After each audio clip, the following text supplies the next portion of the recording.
উফ, এবার বের কর তো হতচ্ছাড়া, চিড়ে যাচ্ছে তো। কতবার বলেছি একটু তেল দিয়ে নে। আমার তো বয়স হয়েছে নাকি, তোর মা দেখে ফেললে সমস্যা হবে। আরে তুমি চিন্তা করো না, আমি মাকেও ম্যানেজ করে নেব। দুপুরে ঘুম ভেঙেই দেখি পদীপিসি এসে হাজির বাড়িতে। মায়ের নাম ঋন্ময়ী, আর সন্তু কাকিমার নাম কেন সন্তু কাকিমা আমি জানি না। মা আমার বরাবরের লোভী। বয়স ৪৫ হলেও লোভ যেন চোখে মুখে লেগেই আছে। একটু অগোছালো করেল শাড়ি পরে, তাও ঘরের কাজ করার সময় হাঁটু অবধি গুটিয়ে গুজে নেয়। বাড়ির আরেক অতিথি সন্তু কাকিমা, বেশ চালাক মহিলা, আসলে এখনও ইয়াং টাইপের।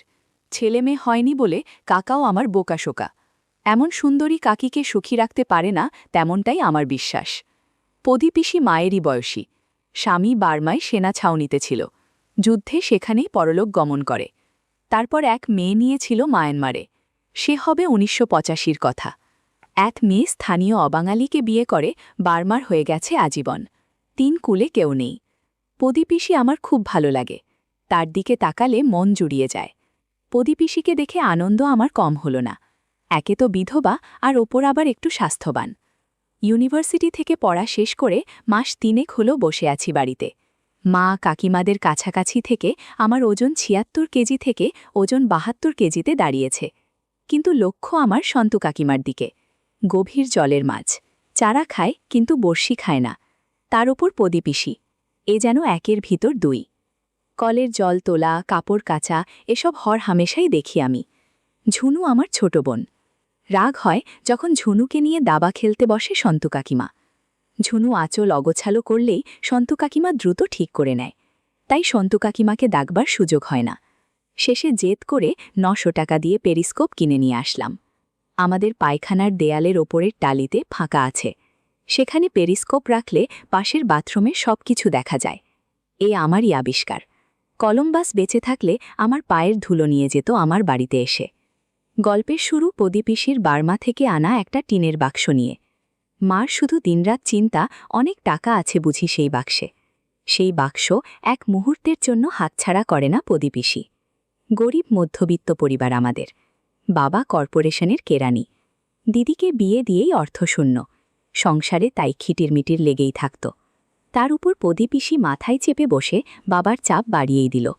খুব চেষ্টা করছি ব্যাংক বা রেলে যদি একটা চাকরি লাগিয়ে দেয়া যায়। চাকরি তো মুখের কথা নয়। মাসে ২০০০ টাকা করে পদীপিসি বাবাকে দেবেন, তার খরচ বাবদ। কাকা প্রাইমারি কলেজে শিক্ষকতা করলেও মাইনে পান ৩ মাসে। করিমপুরে কোনো রেল যোগাযোগ নেই, যাতায়াত বাসে আর নৌকায়। জুবিলি থেকে খেয়াঘাট, আর খেয়াঘাট থেকে আরও ১ ঘণ্টার পথ। চক্রপুর স্টেশন এখন থেকে মাইল ৫। সেখান থেকে আজকাল চালু হয়েছে ম্যাজিক গাড়ি। ১২ জন বসে সে গাড়িতে। গ্রামের রাস্তায় লাফাতে লাফাতে যায় একদিক থেকে অন্যদিকে। উঠলেই ৫ টাকা ভাড়া। মোবাইলের টাওয়ার আসে গ্রামে ঠিক দুর্গাপূজার মতো, কালে ভদ্রে মাসে ২-১ দিন। তবু অ্যান্টেনা খাটিয়ে পাওয়া যায় যদি মোবাইলের সেট ভালো হয়। আমার কার্যকলাপ শুরু হলো তখনই যখন একাধারে পদীপিসি আর সন্তু কাকিমা জ্বরে কাবু। বর্ষার এই সময় রোগ যারা চেপে বসে। পদীপিসির জ্বর হলেও সন্তু কাকিমা পড়লেন নিউমোনিয়াতে।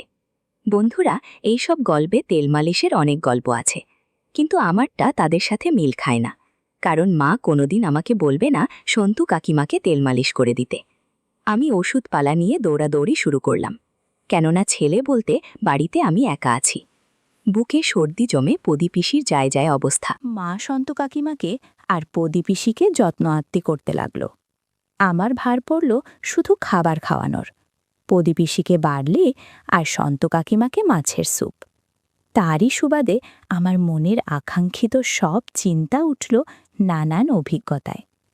মা খেচিয়ে উঠল, কখন থেকে বলছি মাছের স্যুপ গরম না খেলে ওর গলা দিয়ে নামবে না। বড় ঘরের মেয়ে, দেখিস যত্ন করে খাওয়াস, না হলে ঠাকুরপো আবার মুখ বেঁকাবে। মাথা নাড়িয়ে মাকে বললাম, উফ, তোমরা আমাকে দিয়ে এত খাটাও। আমায় শুনিয়েই মা বলল, ওহ, তোর গোতর নড়ে না, সকাল থেকে মুখের রক্ত উঠে গেল আমার, সেটা তুই দেখতে পাচ্ছিস নে? দীপক সামন্ত কি আমার জন্যে কেনা বান্দি রেখে গেছে?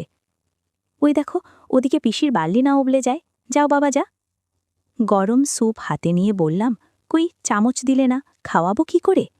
মা বলল, টেবিলে রেখে এসেছি। সন্তু কাকিমার ঘরে ঢুকলাম। ঘরে ঢুকলেই সন্তু কাকিমার সুগন্ধে মন ভালো হয়ে গেল। ঘরে ঢুকে দেখি চিত হয়ে পড়ে আছে সন্তু কাকিমা। চেয়ে আছে, কিন্তু এতটাই দুর্বল যে সে চাওয়ায় প্রতিক্রিয়া নেই।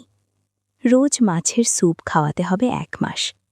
জ্বর চলে গেলেও একই অবস্থা প্রদীপিসি আর সন্তু কাকিমার, যদিও সন্তু কাকিমার এখনও গায়ে 101 জ্বর।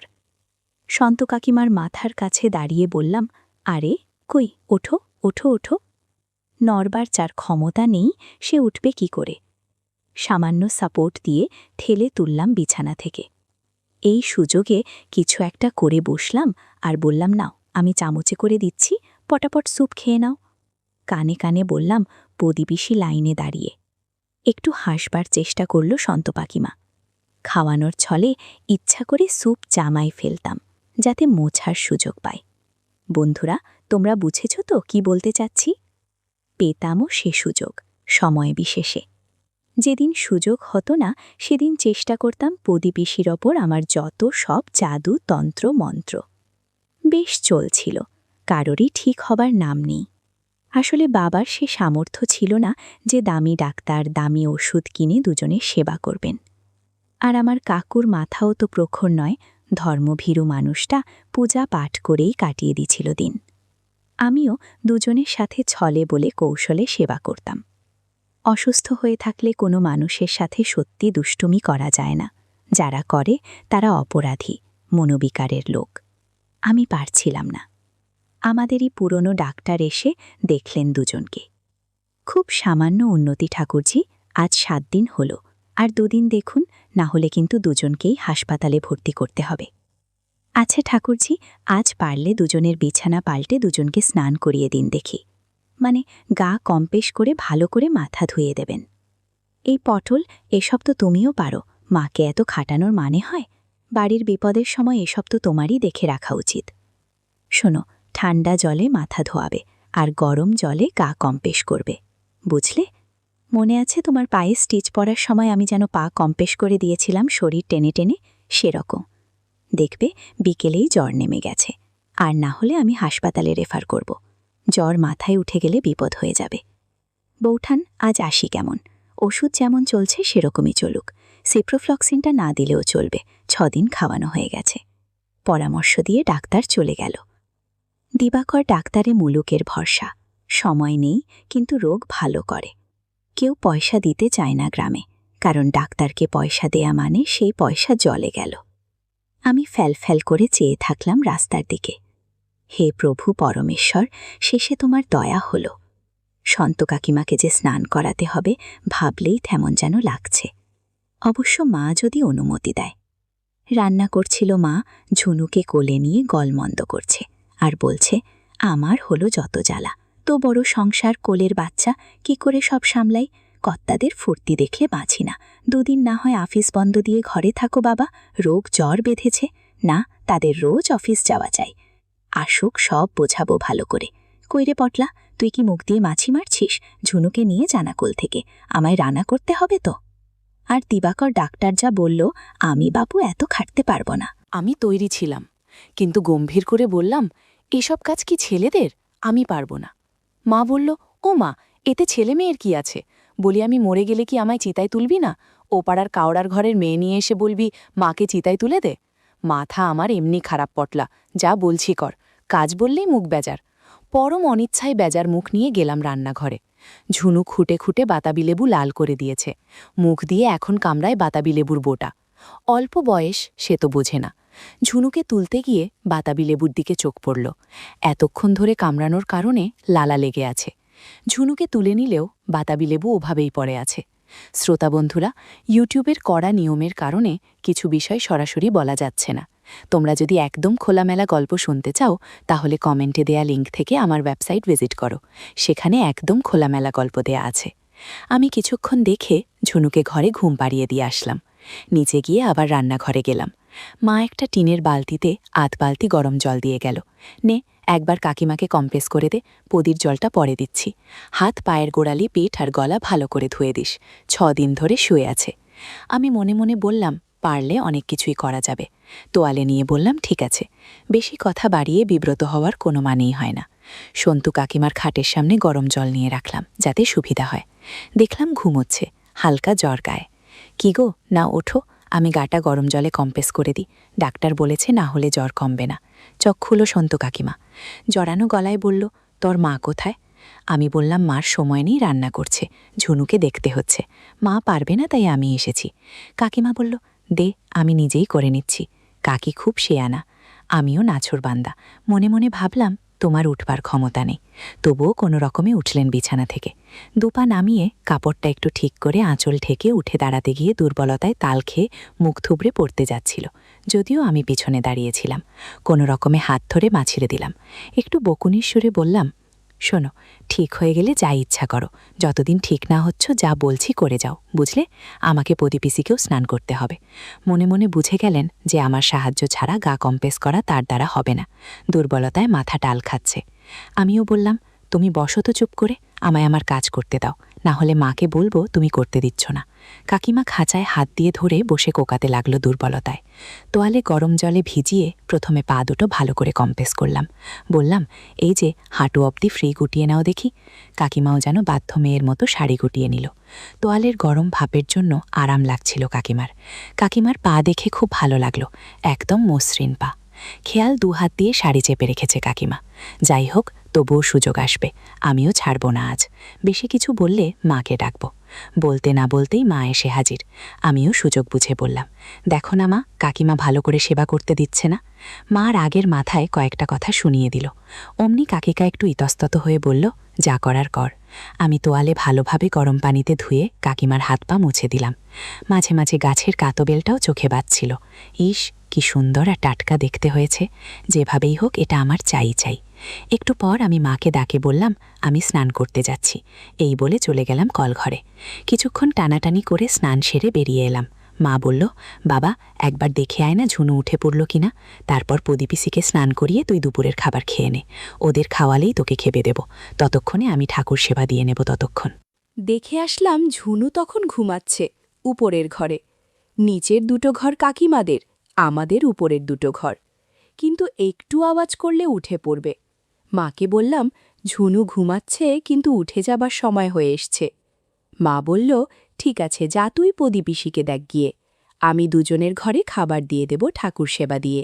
আমার আনন্দে যেন আত্মহারা হবার দশা। পদিপিসি বড়ই বাধ্য টাইপের, অন্তত সন্তু কাকিমার মতন গায়। আসলে রাগ ঢাক নেই, যখন যা করতে বলা হয় তখন বিনা দ্বিধায় সেটাই করে, যেটা আমার সবচেয়ে বেশি ভালো লাগে। কোনো কিছু না ভেবেই ভুলে গেলাম পদিপিসির ঘরে। মার কথা মনে পড়ল। পদিপিসির বর্মি বাক্স খুলে দেখতে হবে কি আছে। ভালো করে দেখলাম পদিপিসিকে, এক্কেবারে ঘুমিয়ে আছে। চুপি সারে গিয়ে বর্মি বাক্সের কাছে গেলাম। রান্নাঘরের পাশেই পদিপিসির একটা আলাদা ঘর। সেটা আমাদের ঘরের সাথে নয়, পদিপিসি সেখানেই ঘুমায়। বাবা একটু মেরামত করে দিয়েছে। ঘর বিশেষ সুবিধার নয়, তবে পদিপিসি তাতেই বেশি স্বাচ্ছন্দ্য, একা থাকতেই বেশি ভালোবাসে। লজ্জা করে মিথ্যে বলবো না, পদিপিসি আসার পর থেকে আমার মন আবার ভাগ হয়ে গিয়েছিল পদিপিসি আর সন্তু কাকিমার ওপর। আজ পদিপিসির পালা। তার আগে খুললাম পদিপিসির বর্মি বাক্স। এখনও কেউ ওই বাক্সে হাত দেবার সাহস পর্যন্ত পায়নি। খুলে দেখি ভিতরে কিছুই নেই, জামাকাপড় ছাড়া। কিন্তু ওটা কি? আর একটা গয়নার বাক্স। সেটা একটা বেশ ভারী মাপের পিতলের তালা দিয়ে বন্ধ রাখা। রূপোর হুকো পিসে মশাইয়ের হবে। আর কিছু টাকা ভরা একটা মান্ধাতা আমলের টাকার থলে। নোটগুলো চলে না, খাতার ডিস্তের মতো বড় বড় ১০০ টাকার কালো নোট।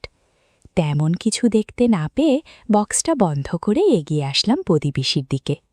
ও পিসির ডিসি, আরে উঠে পড়ো, ডাক্তার বলল গা হাত পা কম্প্রেস না করলে শরীর আরও খারাপ করবে, এরপর হাসপাতালে যেতে হবে। চোখ চেয়ে দেখল আর বলল, বাবা, আমার দম নেই, তুই যা করবার করে দে না সোনা। কথাটা শুনে খুব ভালো লাগলো। আমি বললাম, বেশ, তুমি ঘুমাও, আমি যা করার করে দিচ্ছি। মা তোমার ঘরে শাড়ি জামা কাপড় রেডি করে গেছে, আমি মাথা ধুয়ে দিলে তুমি পরে নিও, কেমন? আমার কথায় সম্মতি জানিয়ে মাথা নাড়ল পদিপিসি। আমি গরম পানিতে তোয়ালে দিয়ে কম্প্রেস করে দিলাম। পিসির শাড়ি অগোছালো হয়ে আছে, সাথে ব্লাউজের কিছু বোতামও কেমন যেন হয়ে আছে। আমি আর চোখে পিসিকে দেখছিলাম আর সেবা করছিলাম। মনে হয় পিসির একটু ভালো লাগছে। শ্রোতা বন্ধুরা, ইউটিউবের কড়া নিয়মের কারণে কিছু বিষয় সরাসরি বলা যাচ্ছে না। তোমরা যদি একদম খোলামেলা গল্প শুনতে চাও, তাহলে কমেন্টে দেয়া লিঙ্ক থেকে আমার ওয়েবসাইট ভিজিট করো। সেখানে একদম খোলামেলা গল্প দেয়া আছে। আমার সেবা করা দেখে বলল, অনেকদিন পর একটু ভালো লাগছে রে পটোলা। সেই যে কবে বিধবা হয়েছি তারপর থেকে একা পড়ে আছি। তুই ভালো করে তেল মাখিয়ে নে, না হলে খসখসা ভাবটা যাবে না। পিসির কথা মতো আমি ঠিক সেভাবেই সেবা যত্ন করলাম। মিনিট ২০ পর স্বাভাবিক হলাম মা এসে পড়ল বলে। যাওয়ার সময় বললাম, পিসি রোজ আসবো এখানে, তবে একটা কাজ করে দিতে হবে। পিসি লজ্জায় আঁচলের ঘোমটা কেটে বলল, যা, দুষ্টু ছেলে কোথাকার। আমি বললাম, দুষ্টু? হ্যাঁ, তাই তো দেখলাম। তুমি আর চোখে দেখছিলে পুরোটা গেছে কিনা। পিসি লজ্জা পেয়ে বলল, চুপ কর ছোকরা, এখন বল কি সাহায্য করতে হবে। আমি বললাম, শোনো না, কিছু জোগাড় লাগলো সন্তু কাকিমাকে যদি ম্যানেজ করে দেয়া যায় তাহলে ভালোই হতো। পিসি বলল, সে আমি তোর ছোকছোকানি দেখেই বুঝেছি, দাঁড়া তোর বাবা আসুক। আমি বললাম, ওরকম করছো কেন? মা আসবে বলে না তাড়াতাড়ি করতে হলো। পিসি বলল, এই যা তো। আমি বললাম, দেখো যাচ্ছি, তুমি বুদ্ধি বার করো। এমন সময় মা চেঁচালো। আমি বললাম, এই তো আসছি, তুমি দুজনকে খাবার দাও, আমি খাইয়ে নিজে খাবো। আমি দৌড়ে গেলাম মায়ের কাছে। যেতেই জিজ্ঞাসা করল, হ্যাঁ রে, কি দেখলি বাক্সে? আমি চোখ বড় বড় করে বললাম, অনেক কিছু। কি কি দেখলি? আমার দিকে তাকিয়ে তাকিয়ে লোক যেন গরম মোমের মতো গলে পড়ছে চোখ থেকে। বাড়িয়ে বললাম, সোনা দানা আরো কত কি, অনেক টাকা মা। মা বলল, তাহলে এখন থেকে খাতির করা শুরু করি, কি বল? মার চোখে শুধু অনেক টাকা, অনেক টাকা। আমি বললাম, শোনো, পদিপিসিকে কি করে খুশি করতে হয় সেটা আমার উপর ছেড়ে দাও। মা যেন আগ্রহ নিয়ে আমায় মাথায় হাত বুলিয়ে বলল, পারবি বাবা, পারবি। আমাদের সব দুঃখ দূর হয়ে যাবে না রে। আমিও বাড়িয়ে বললাম, হ্যাঁ, বাক্স ভর্তি টাকা। আমায় আদর করতে করতে মা বলল, নে বাবা নে, আজ থেকেই লেগে পড়। আমি রোজ সন্দেশ খাওয়াবো পদিকে। এখন যা সন্তুকে খাইয়ে দিয়ায়। আমিও গদগদ হয়ে চলে গেলাম সন্তু কাকিমার ঘরে। দেখি শুয়ে আছে। শাড়ি, সায়া, ব্লাউজ পরলেও অসুস্থ মানুষ ঠিকমতো পরতে পারেনি। মনে হচ্ছে একটু ভালো লাগছে। তাকিয়ে বললাম, কি এখন কেমন? নাও খেয়ে নাও, না হলে তোমার স্যুপ ঠান্ডা হয়ে যাবে। আশ্চর্য রকমভাবে দুজনের যেন ঠিক হতে শুরু করেছে। পদিপিসি প্রায় বিছানা থেকে উঠে বসেছে। যদিও সন্তু কাকিমা এখনও উঠতে পারেনি, কিন্তু চোখ মুখ আগের চেয়ে অনেক পরিষ্কার। সন্তু কাকিমাকে খাবার খাইয়ে মায়ের কাছে গেলাম। একটা বুদ্ধি দিয়ে বললাম, শোনো, চুপি চুপি একটা কথা বলি। মা স্বাভাবিক তীক্ষ্ণ সুরে বলল, বেলা দুপুরে আবার আধিক্ষেতা কেন? আমিও কায়দা করে মাকে বললাম, ইশারা করে পদিপিসি শুনতে পাবে। মাও এগিয়ে আসল। আমি চাল চেলে দিলাম। পদিপিসি বিধবা তো। আমার মনে হয় পদিপিসি কারো সঙ্গ যায়। মা জিজ্ঞাসা করল, তুই কি করে জানলি? আমি বললাম, আমি কি আগের মতো ছোট আছি? আমায় ইশারা করে একটু ওই রকম, মানে ছেলে মেয়ের যেমনটা হয়। তুমি চাইলে দেখাতে পারি আমি মিথ্যে বলছি না, সত্যি বলছি। মা বলল, আর যদি সত্যি না হয়? আমি বললাম, তোমার টাকার দরকার না দরকার নেই। মায়ের মুখ বদলে গেল। বেশ, আজ দেখব, যদি তুই মিথ্যে বলিস তাহলে আজ তোর এবারের শেষ দিন। আমি বললাম, যখন পদিপিসির ঘরে যাব কম্পোজ করাতে, তখন ওপাশের জানলা দিয়ে দেখো, সব দেখতে পারবে। মা বলল, ইসমা গো, আমার মরণ হয় না, তুই নিজের পিসির সাথে? আমি বললাম, তোমার পদিপিসির সম্পত্তি চাই নাকি না তাই বলো না। মা বলল, তোর বাবা যদি জানতে পারে না, সেদিন তোর শেষ দিন হবে। হে ভগবান, এ কি অনাচার! একটু পর মা জল গরম করে দিল। আমিও মাকে ফিসফিস করে বললাম, ১৫ মিনিট পরে জানলা দিয়ে দেখো, বুঝতে পারবে। মাও যেন নিষিদ্ধ দৃষ্টি দিয়ে আমার চোখের ভিতরে তাকিয়ে আমায় মেপে নিল। মাকে যখন আমার নাটকে জড়িয়ে ফেলেছি, সন্তু কাকিমাকেও কোনো রকমে ঢুকিয়ে ফেলা যাবে। সোজা গেলাম পদিপিসির ঘরে। কোনো কথা না বাড়িয়ে সেবা করতে শুরু করলাম। পিসি একটু বিরক্ত হয়ে বাধা দেবার চেষ্টা করলেও আমি পদিপিসিকে রাজি করালাম। এখন সব ঠিক আছে। আমার কথার সাথে তাল মিলাচ্ছে। শ্রোতা বন্ধুরা, ইউটিউবের কড়া নিয়মের কারণে কিছু বিষয় সরাসরি বলা যাচ্ছে না। তোমরা যদি একদম খোলামেলা গল্প শুনতে চাও তাহলে কমেন্টে দেয়া লিঙ্ক থেকে আমার ওয়েবসাইট ভিজিট করো। সেখানে একদম খোলামেলা গল্প দেয়া আছে। কিছুক্ষণ বাদেই দেখি মা জানলার পাশে এসে হাজির। এদিকে পিসি চোখ বুজে আছে, ঠিক যেমনটা আনন্দে থাকলে হয়। আমি পিসির বোঝা চোখের সুযোগ নিয়ে মাকে ভিতরে আসতে বললাম, যাতে হাতে নাতে যাতে ধরতে পারে। মার আসতে যতটুকু সময় লাগবে ততটুকুই আমার স্বাধীনতা। ক্যাচক্যাচ করে দরজা খুলে মা ঢুকল। মাকে দেখে ধরফরিয়ে উঠল প্রদীপিসি। কোনো রকমে আড়াল করল। মার দিকে তাকিয়েই অভিযোগ করতে শুরু করল, এই দেখ, তোর ছেলে রোজ আমাকে বিরক্ত করে। মানা করেছি, বলেছি তোর বাবাকে বলে দেব আজ। আমি ওর শক্তির সাথে পারিনি। মা হতভম্ব হয়ে কি বলবে, তোতলিয়ে বলল, না বদি, আমি কিছু মনে করিনি। হ্যাঁ হ্যাঁ, কি মনে করব, আমি যাই, ঝুনুর উঠবার সময় হয়ে গেল। মা যাবার আগে জাদুর লাঠির দিকে একবার তাকালো। আমি বুঝে গেছি মায়ের পছন্দ হয়েছে। এদিকে পিসি বলছে, ওরে যাসনি, শোন, তোর ছেলেকে কিছু বললি না? আমি তো তোদের কারো সামনে যেতে পারবো না লাজে। মা দরজা দিয়ে বেরিয়ে যাওয়ার আগে বলল, বলাবলির কি আছে, আমি কিছু মনে করিনি। আমি ইশারা করলাম প্রদীপিসিকে। প্রদীপিসি কপালে হাত ঠেকিয়ে বলল, এ কি দুষ্টু ছেলে রে বাবা, তোর তলে তলে এত বুদ্ধি। রান্নাঘর থেকে মা চেঁচালো, বাবা পটলা, সন্তু কাকিমাকে দেখে তুই স্নান করে নে বাবা, না হলে দেরি হয়ে যাবে কালকের মতো। আমি প্রদীপিসির দিকে তাকিয়ে বললাম, কি গো, পারবে করে নিতে? মুখ ভেঙিয়ে প্রদীপিসি দমল, যা, হাত ছাড়া আমার সামনে থেকে। এরপর কি হলো আর কিভাবে সন্তু কাকিমাকে কৌশলে রাজি করালাম তা তোমাদের আগামী পর্বে শোনাব।